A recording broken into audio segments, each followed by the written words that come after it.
So we got you this right here is going to be a map of the way the whole thing runs. Oh, okay. So where the Nice. zones are at, what kind of heads they're using, and how they spray. Nice. The manual for it as well.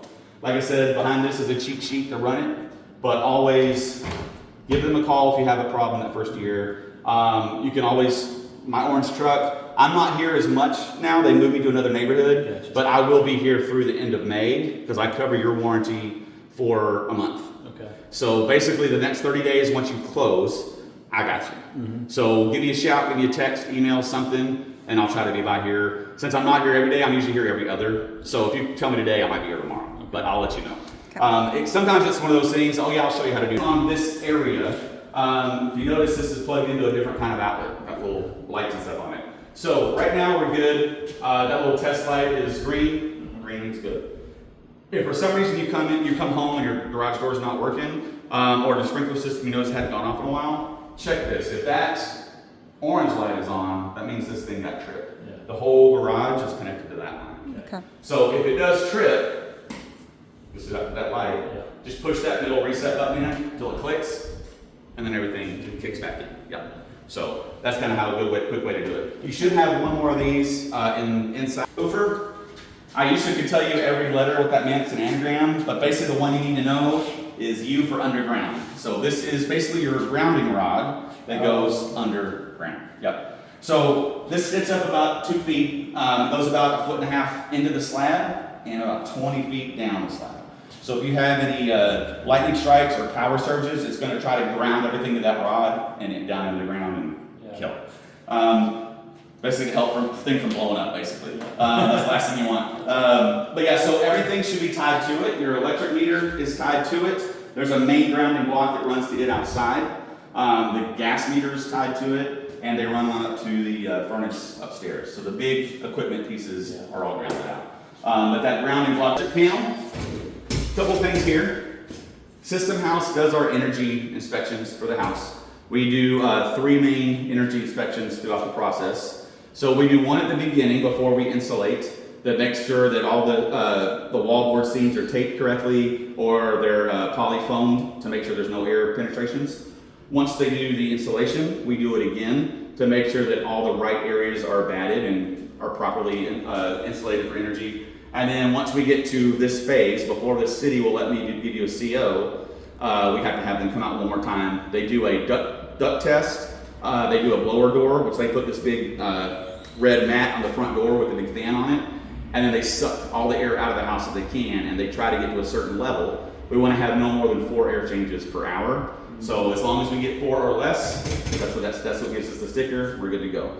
And in the city, if they see that, then they say, okay, cool, we're good to do the final inspection, and we've already passed it. Yeah. So I sent that up to title and lending already, so they know. As far as the electrical panel goes, we have had them get a lot better at writing. They used to just scribble these on, and we'd have to go trip breakers and which one went off, and yeah, so a lot easier to read now. If for some reason something does trip though, you'll see the red light, obviously, but you can't just turn it back on. You got to go off to reset it. Back on. Pretty easy. When you just push the trip, you just The white button. Okay. Yeah, those are tests. So a lot of times, let's say you have an issue, and you know we call electrician. Hey, they've had the same issue pop in. They can test the breaker itself to see if there's an issue by using that. They have a meter they can hook to the back of it and see if it's an issue there. Yeah. But yeah, it's pretty easy to replace these. I've done it at my house before. Just depends on how technical you want to be or are. So take this panel off and they just pull right out. But There's some other. electricians are always the best unless you've done it a lot. You know. So one thing that's missing here that a lot of the older panels used to have is right here. Usually there was a main shutoff right for the whole house. It's not there anymore. It's here. It's just on the outside. Okay. So fire code or the fire departments have realized that the majority of house fires are electrical cause. So to put out an electrical fire, they have to shut this panel off first before they can work on anything. Some of the older houses, they were in the back of a house in a closet with, people got close, so it's a lot of wasted time and effort for them and danger. So now all they gotta do is go to the side of the house, find the electrical panel, shut it off, start working. Okay. So you still have access to it. I'll show you that out there, but that's why. But because of that, they've added this little whole home surge protector on here. So every outlet has a built-in surge protection on it. I would still say if you're going to use something for like a home office or with a lot of equipment like movies and stuff. Still get it stripped, you got a lot of equipment hooked up, but every single outlet does have a minor circuit breaker on it. It's kind of nice. Yeah. Kind of Nice. helpful. Questions there? No. Pretty easy stuff. Again, there's a lot of stuff I'm throwing at you today. So if you don't remember it all, I fully get it. That's what I said. Just call me, text me. I'll go over it again if you need me to, whatever. Yeah. But I want you at least to know a little bit about everything, so you can. He said something about this. Call me and then we come up to it. Yeah. So I no video problem. all the electrical for you Okay. because I just find that it's handy later on. Mm-hmm. Yes. Men have a lot of pride in calling, so Sometimes. sometimes. So he could just go back through this. Yeah. So water heater. So we do leave you the manual for it too. So you got that. But Renai's are one of the most reliable ones. I've used it at 2 other companies I've worked with before because we just noticed they seem to be the better units out there. So these are a little more cost up front, but they are way more cost efficient down the line. So the benefit of these over those big old 50-gallon tanks, once you run that tank out of water, which is usually after about an hour or hour and a half, you have no hot water until that fills back up. This thing works like a radiator in your car. Just taking that cold water line, runs it through the heated coils, back out through the hot line, done, you're good. So the cool thing is you can take a 4-hour shower with hot water the whole single time. Might be expensive on the water bill or the electric bill, but you can do it. So yeah, that's the benefit of this thing is everybody could be taking a shower at the same time and nobody's gonna lose hot water. So that's kind of cool. Couple things on this one. You do have the ability to control the temperature. So if it is too hot for some reason, you can go down. 120 is the peak of it, at least from the factory. Yeah. So I've had maybe 2 people in the last 200 houses I've done that said this thing wasn't quite hot enough. Wow. So you can open this thing up. There's just 2 little latches on the top, and there's dip switches you can adjust. Usually if you call a plumber, they can show you exactly what to do and move it up, but they can't technically do it themselves because they can have their license stripped. Right. Yeah. So, but they'll usually say, here's a screwdriver, do that, do that, do that, and they can get you there. Yeah. But 120 is still pretty darn hot. You should Yep, do it. yep. Yeah. So a couple of things to note here. This is a gas appliance. You have 3 main ones in the house. You got this, you got the AC furnace upstairs, and the cooktop. All the gas appliances are going to have their own shut off. So if you're driving this and, oh my gosh, hit in the face with some gas, turn this off and see if it dissipates. If not, because there's no attic in this one, you're more likely the one outside. But always good to check the units themselves first because you can turn this on and off all day on your own and you're good. Yeah. If you turn it off at the gas meter, which to me is the last resort, if you still can't find it, turn it off there. Yeah. But even if you turn that one back on, it won't come back on until you call the gas company out. They have to reset the meter. Yeah. Yeah, but in here, they're just on-offs, pretty easy. Same thing with the water. If you're in line with those levers, you're on. If you're perpendicular, you're off. You're basically just putting a valve up to stop anything. Yeah. So got your cold water, hot water. This is just a gas trap. So gas, as it sits long enough, will evaporate. This just lets any extra drip into that thing, and it'll slowly evaporate over time. But it's just a release strip. So one thing I learned about water heaters, or tankless water heaters for that matter, is in the wintertime, you need to winterize these things. So if for some reason, now it's only really going to be if you're not going to be here. If your AC is not running, that's a problem. Or if you're not using water on a daily basis, winterize it. Reason I say that is we had a span of probably 6-7 days during this past winter where it was below freezing and icy for a couple times. We got back over a weekend on a Monday and checked some of these, and these had blown. Yep. The pipes had frozen, but we also didn't have AC running in the house yet. There were some of the earlier phases. We had to replace the entire piece. So just know so the reason I say it, some people go out of town during winter. Yeah. If you're going to do that, do this. Yeah. Right. So all you're going to do is open these valves up here, or these covers. You can either, if you don't store stuff in here, just let it go out. It's only going to spray about this far. But if you do store stuff in here, just get a hose, hook it up, let it go out there, and then turn this off, Yeah. pull this valve on. This is going to drain what's in here. It takes like less than 5 minutes because it's not holding much at all. But once you get it to, you'll have like a little kind of rusty color sediment water coming out the end. That means you hit the bottom. You're good to go. Close it back up, put this on, turn the water on, you're good. If you're going to be gone though on vacation, just drain it and leave these things off. That way if it's got anything residual in there, it's just gonna drip out. Yeah. But that's the only time I would really say that is if you're gonna be gone.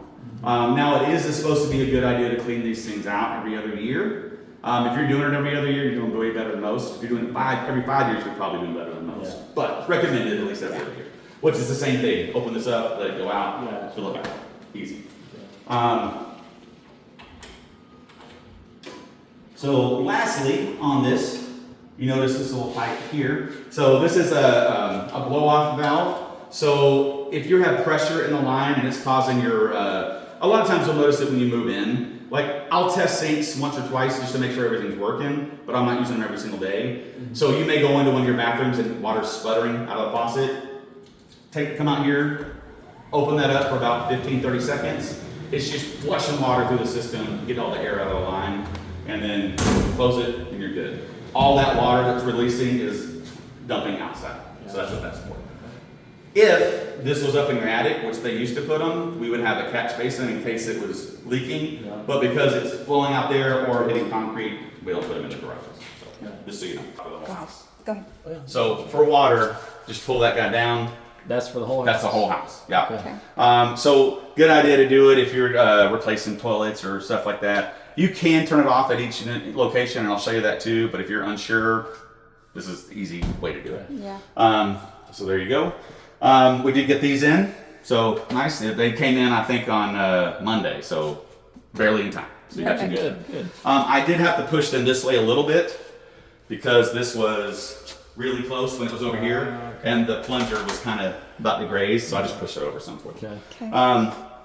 Couple things here though. Since it is new, this is a 4-prong outlet. So if for some reason you ever get a new one, just make sure you do a 4-prong, which all the new stuff should be. But on a rare occasion, there's a random 3-prong, or just got to replace your cord. That's all it is. Yeah. Yep. Right here, it's going to be a clean out for the plumber. So this guy here, he can take this off. There's just a sticker over it, but he'll take that off and run a camera in the wall. Or he can put an auger in there if there's a clog, but that way they don't have to cut big holes in the wall. And Just that goes quick and easy. to. This is going to the main Out of the- plumbing line here. Okay. So he can go down into the sewer underneath the foundation or up to the second floor to see if there's an issue up there somewhere. Yeah. So he can do all the branches from it. You'll have one here, you'll have one on the master side, and you'll probably have one on that wall right here outside where that bathroom is on the front. Okay. So he can check it from all sides of the house. Okay. Other thing, now I know they already hooked it up. I would still recommend when you move in, the first time you run your washing machine, stay home. We've had a few times where people run it, they're tired, they've been moving all day, let's just throw in some laundry and go, Yeah. and these weren't screwed on right, or the hose wasn't tied off, and they come home to a flood. So Gotcha. just stay home that first time, make sure everything's running right. That's Okay. all. Nextly, this is for clothes, not for pull-ups. Luckily, this is in the way, a little hard to pull them up. But we have had a few people say they broke their pull-up bar and were upset because they hurt themselves. And I said, you don't put those in the houses? Great. Yeah, they wouldn't bar you. No, that's hurtless. So that up there. Yeah, so Gotcha. warranty purposes, one of the only things we don't cover is appliances. Okay. You just have to wear them through the appliance company. Okay. So I'll give you their info on how to do that. So don't worry about that. So Home Pro is the ones that actually run everything throughout the house. So I don't remember how your package worked whenever you bought it, but if you do a security system, they'll hook up a security panel. It's usually right as we walk in from the garage, right above the light switches. There's a wire they run there. There's a wire they run to the front door and to usually over by your master. So you can tell them, hey, I'd rather put it by one of those locations, and they can do that. So they run it 3 different places. They also automatically run a sensor to your front door, back door, and garage door. So those are already pre-wired. And then they put one usually in the corner over here by the kitchen. That'll just be a blank plate for now. But if you want to do a glass breaker motion sensor, they can add that in quick. So they try to kind of do a quick, easy prep. So if you want to do it, you're not cutting holes everywhere. But this is their number. This is Garland is the guy that is the main super in this area. So just call him, and he can get somebody to come out to hook it up for you if you want. Okay. Everything in here. So you do have 3 main drops for network. So you're going to have this. He puts his card everywhere. I think there's 2 in the kitchen too. But they do at least label them. So you have one in the master, one in the family, and then you have a wireless access point, usually upstairs. So if you're losing signal or not getting it all the way up, you can add a repeater. But like I said, it's fiber out here. Shouldn't be a problem. Yeah. Should be okay. They also, oddly enough, still do coax. Yeah. Nobody uses it anymore. Even satellite stopped using it. So it's there for the apocalypse if we have to go backwards.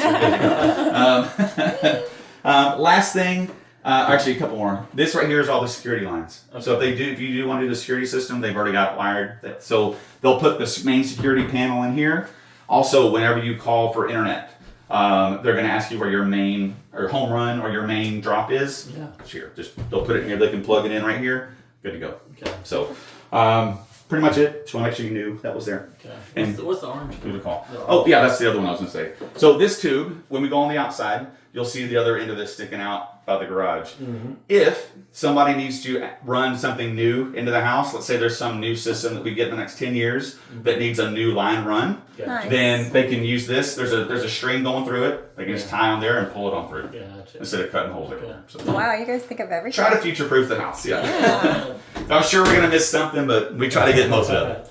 Yeah. So something else as we go in and out. Just want to make sure we check every door, make sure that they are holding tight. Every now and then the striker plates aren't quite right, so you can just pull that right open. So we'll check them as we go. We also want to make sure we always have a door stop.